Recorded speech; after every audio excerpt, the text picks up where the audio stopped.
Halo guys, balik lagi ke channel reviewer Kerehore, dimana gue bakal bahas gadget murah tapi masih worth it buat dipakai. Nah, kali ini gue bakal review Sony Xperia 5. Kalau mau tahu kenapa gue review HP ini, tonton aja pembahasannya sampai habis. Nah, lanjut ke sisi harga. Xperia 5 ini sekarang dijual dengan harga 2 jutaan, kisaran 2,5 sampai 2,9. Tergantung kalian beli di mana. Kalian cari aja di Shopee ataupun Tokopedia dan lain-lain gitulah. Pasti ada kok, pasti nemu. Tenang aja. Lumayan banyak kok unitnya. Nggak kayak Poco F1. Nah, kenapa gue review Xperia 5? Nggak Xperia 1 aja. Karena menurut gue Xperia 1 dan 5 itu spesifikasinya mirip banget. Bedanya Xperia 1 punya resolusi layar yang lebih besar, yaitu resolusi 4K. Yang sebenarnya menurut gua itu cuma bikin habis baterai doang sih. Karena nonton konten 4K di layar HP itu menurut gua masih kurang. Mending nonton di TV sekalian. Dan juga dengan layar resolusi lebih kecil, gua pikir beban Xperia 5 jadi lebih ringan. Karena mau bagaimanapun, resolusi layar yang besar bakal pengaruh ke performa. Mau itu daya tahan baterai ataupun saat bermain game. Beralih ke sisi spesifikasi, Xperia 5 ini menurut gue punya spesifikasi yang lumayan mumpuni banget untuk dipakai beberapa tahun ke depan. Di harga segini, kalian bisa dapat prosesor Snapdragon 855. Sebagai pembanding, Samsung Galaxy S10 itu punya prosesor yang sama, namun harga bekasnya itu masih tinggi banget, di harga 4-5 jutaan. Beda jauh banget kan ya? Nah, kemudian RAM-nya sendiri itu berukuran 6 GB dan juga memori 64 GB. Memorinya masih bisa ditambah lagi dengan memori eksternal. Kemudian untuk baterainya itu berukuran 3300 mAh yang emang agak kecil sih buat tahun ini. Tapi ya kita lihat aja nanti. Oh iya, untuk fitur yang lainnya, handphone ini juga sudah dilengkapi dengan NFC. Kemudian ada juga sertifikasi tahan air IP68. Nah, kalau kalian beli bekas itu, kalian perlu cek dulu ya untuk tahan air ini. Oh ya, perihal ketahanan air ini juga, gue mau cerita dikit. Mungkin dianggap remeh gitu ya, tapi gue sendiri udah pernah ketolong banget gitu saat kejebak hujan di tengah jalan. Handphone ini masih aman aja gitu di dalam baju gue yang udah basah kuyup. Gue pikir bakal kenapa-napa tuh waktu itu. Curhat dikit. Hehe. Lanjut bahas performanya. Saat digunakan untuk keperluan ringan seperti bermain media sosial, Xperia 5 ini tentu saja dapat digunakan dengan lancar. Layarnya yang berasio unik yaitu 21:9. Ini rata-rata disupport sama aplikasi-aplikasi yang ada. Paling cuman YouTube tuh yang itu bukan salah aplikasi ataupun handphonenya sih sebenarnya. Ya tergantung konten yang kalian tonton gitu. Support atau enggak sama layar luas. Kalau enggak nanti jadi ada bagian yang hitam doang.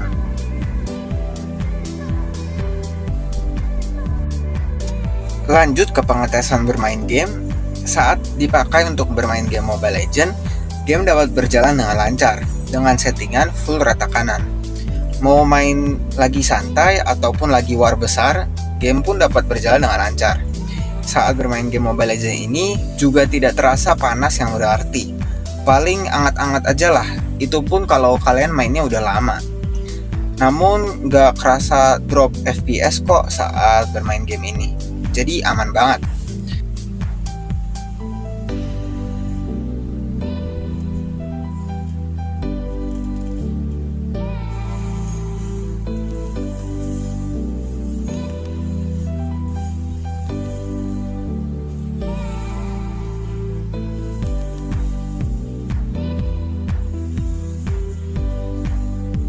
Nah, saat bermain game PUBG Mobile, game juga dapat berjalan dengan lancar dengan settingan HDR dan frame rate pada settingan ekstrim. Sebenarnya masih bisa dimainkan dengan settingan Ultra HDR. Hanya saja frame rate-nya turun. Jadi gue lebih rekomendasikan untuk bermain game di settingan HDR saja, karena sudah cukup banget. Dengan settingan ini juga game dapat berjalan dengan lancar, dan gue nggak ngerasain adanya frame drop selama bermain game ini, selama kurang lebih setengah jam. Jadi nyaman banget lah.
Nah, saat dipakai bermain game Genshin Impact, ini, ya ampun, gede banget ini game.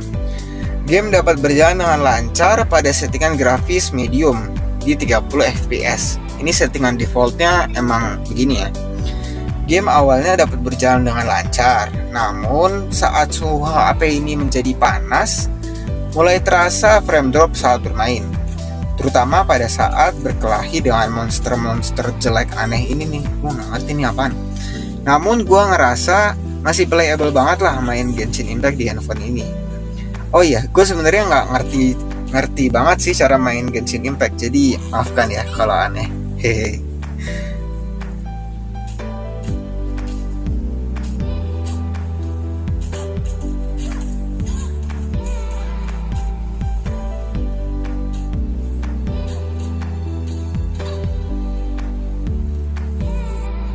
Lanjut bahas baterainya, handphone ini tadi kan sudah gue bilang ya, berkapasitas 3100 mAh. Ya, kecil amat. Jadi daya tahan baterainya ya juga begitu, hehe, pas-pasan.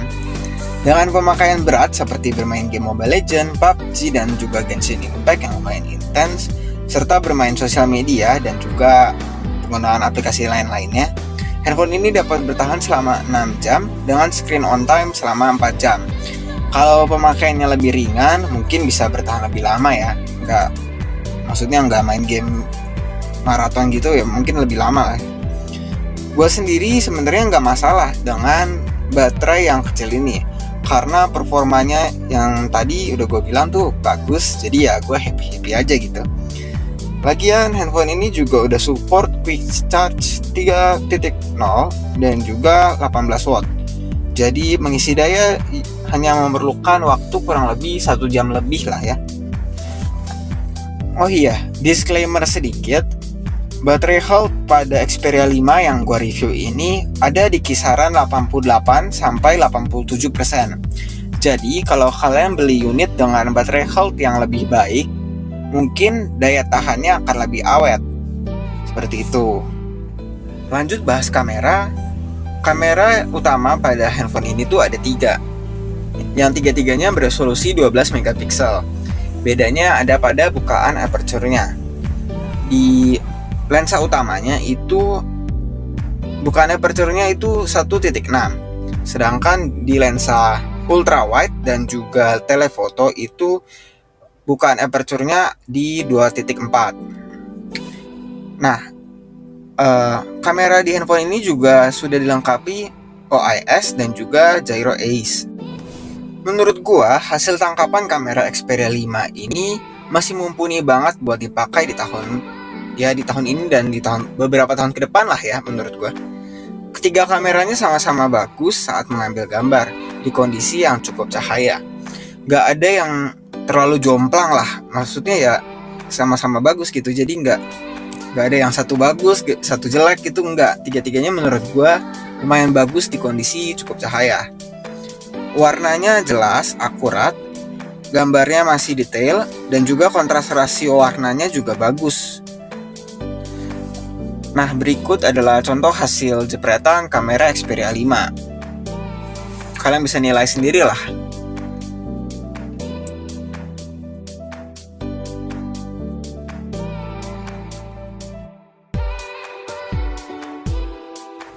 Oh iya, sebelum kalian tanya, bagusan mana sama Poco F1? Ya bagusan ini. Gue udah coba side by side. Tetap bagusan Xperia 5.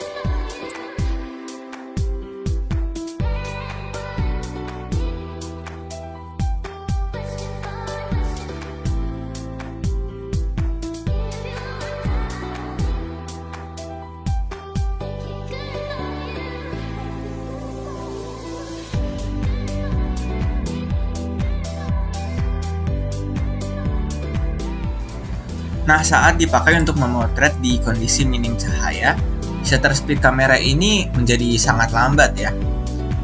Nah, gue pikir ini karena kameranya membutuhkan waktu untuk menangkap cahaya lebih banyak, supaya gambarnya terang. Jadi, di saat memotret di kondisi seperti ini, tangan kalian benar-benar harus stabil, supaya gambar yang dihasilkan juga tidak ngeblur. Dan hasilnya, menurut gue, gambar yang ditangkap juga masih terang dan masih jelas lah ya. Masih bagus kok. Cukup aja gitu menurut gua. Meskipun detailnya mulai agak hilang-hilangan, tapi ini menurut gua kondisi wajar sih. Karena kan gelap banget ya, kalian bisa lihat tadi.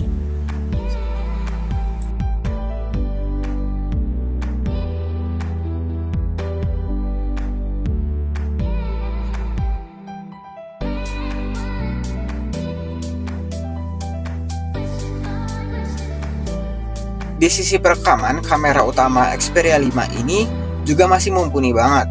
Dapat merekam hingga resolusi 4K dengan fitur HDR dan stabilization yang dapat digunakan. Warna ditangkap juga bagus, natural, dan saat merekam juga tidak begitu berguncang karena ada bantuan stabilisasi dari OIS dan juga AIS-nya.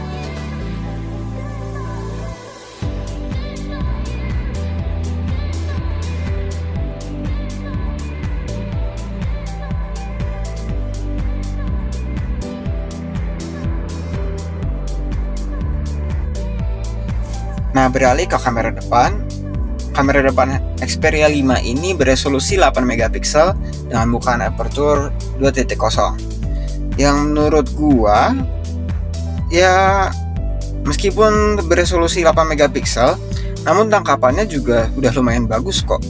Menurut gua udah lebih dari cukup, apalagi kalau kalian hanya pakai untuk keperluan media sosial saja. Perekaman kamera depan juga sudah dibantu dengan gyro AIS, jadi lebih stabil.